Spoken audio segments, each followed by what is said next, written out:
Imagine a world without courts, without judges, without rights you could name or claim. A world where the only law was the strength of the man standing above you. That world existed. And from it, slowly, painfully, over 1,000 years, grew the legal system that now governs nearly 2 billion people across the English-speaking world. This is that story. Settle in, we're going back to the beginning. Before England was England, before common law existed in any recognizable form, the land was governed by something far older and far simpler: custom. The Anglo-Saxons, who settled the British Isles from around the 5th century onward, had no single legal code. Each region, each kingdom, each village had its own unwritten traditions. Disputes were settled locally, by elders, by community assemblies called moots, or in some cases, by the simple and brutal logic of trial by ordeal. Trial by ordeal. It sounds almost mythical now, and in many ways it was. If you were accused of a crime and no witnesses could settle the matter, you might be made to carry a burning iron bar. If your wound healed cleanly within 3 days, God had declared you innocent. If it festered, the opposite was assumed. Or you might be bound and dropped into cold water. If you sank, you were pure. Water, it was believed, rejected the guilty. If you floated, you were condemned. Justice in this world was not a system, it was a ritual. And yet, buried within those local customs, something important was forming. The idea that there should be some standard, some shared expectation of how people ought to treat one another. That idea would take centuries to grow. But it was there. Everything changed in 1066. When William the Conqueror crossed the English Channel and defeated King Harold at the Battle of Hastings, he didn't just win a war, he imposed an entirely new structure of power onto English society, and with it, a new question about law. Who decides and by whose authority? Under the Norman feudal system, the answer was clear: the king. William parcelled out the conquered land to his lords in exchange for military service and loyalty. Those lords, in turn, granted portions to lesser knights. And at the very bottom, the vast majority of the population were the serfs, the peasants, the people who worked the land they would never own, subject to the will of those above them. In this world, law was not equal, it was hierarchical by design. A lord held court over his lands, a bishop held court over spiritual matters, the king held court over everything, in theory. But in practice, the kingdom was fragmented.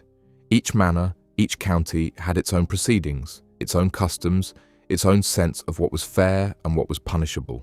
England, in this period, was less a single legal nation than a patchwork of overlapping jurisdictions held together by the force of feudal obligation. And yet, and this is the crucial thing, the Normans brought with them something that would eventually, over generations, begin to unify all of that. They brought the idea of royal justice as a consistent, transferable force. That the king's peace, his authority, his law, could travel with his representatives. That idea would change everything. For the first century after the Norman conquest, royal justice was a sporadic thing. The king had a court, the Curia Regis, the king's council, but it travelled with the monarch himself, and most ordinary people would never see it. That began to change under King Henry II, who reigned from 1154 to 1189. Henry was a remarkable figure. Pragmatic, sometimes brutal, but possessed of an extraordinary drive to consolidate royal authority, and he saw the law as one of his most powerful tools for doing so.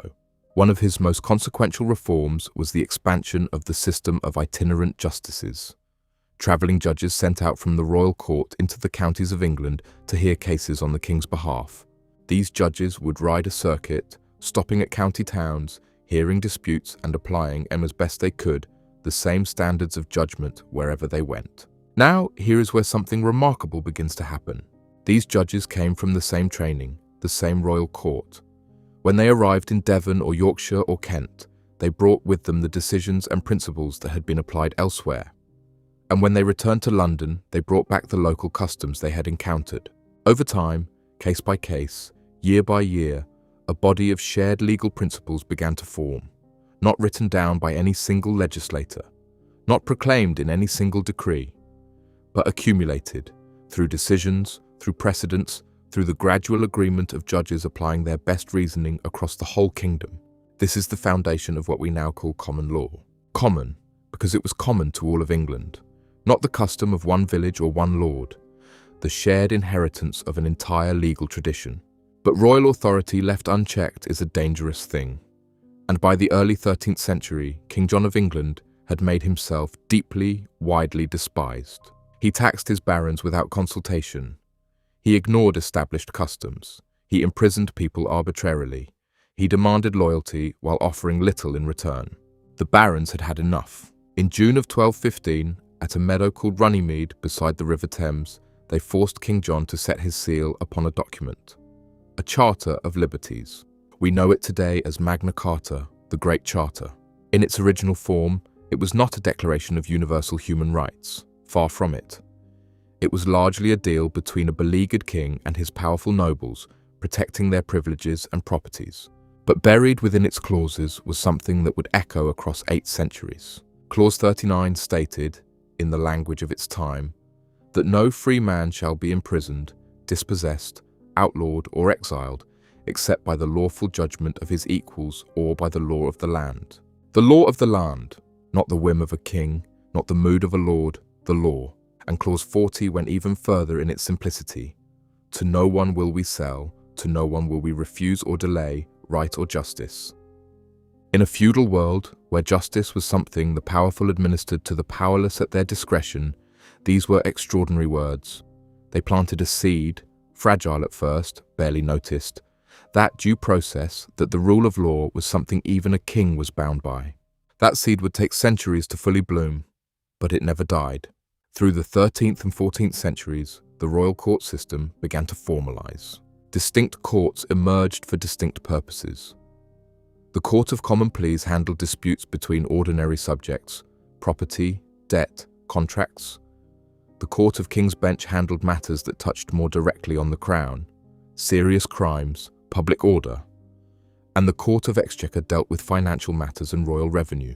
Each developed its own procedures, its own traditions, its own body of recorded cases. And crucially, the decisions of these courts were increasingly being written down, not always systematically, not always completely, but recorded, referenced, and eventually cited.